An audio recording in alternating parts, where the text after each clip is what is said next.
For the third time in 10 years, the world's local bank is undergoing a major global shake-up. This time, though, marks one of the biggest in its history.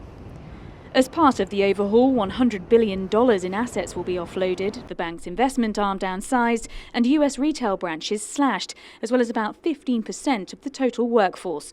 All to save $4.5 billion in annual costs after profits plunged by around a third in 2019, more than analysts anticipated. The job cuts was more radical and larger than anticipated. They have signalled about job cuts not too long ago, but this was a fairly decent size. And I would suggest that HSBC have kind of, woken up and have become more in step with the rest of the kind of global banking community.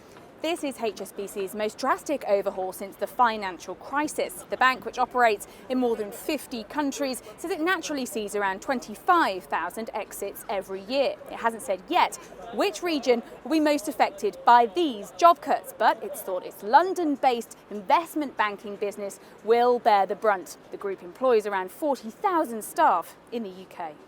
HSBC's restructuring is for now focused on its operations in Europe and the US, but the bank has also warned business in Asia, which makes up the bulk of its revenue, is under threat as a result of the associated economic slowdown from the coronavirus. All businesses that are of some way of operation in China or even in the Far East as a whole are going to be impacted negatively, and seeing as HSBC are disproportionately largely exposed to that part of the world, I think it's going to ripple out across their figures, possibly for the next couple of quarters. Meanwhile, with an interim CEO still in charge, questions remain over who might take permanent control and how markets might react to this radical new strategy. Holly Hudson, CGTN, London.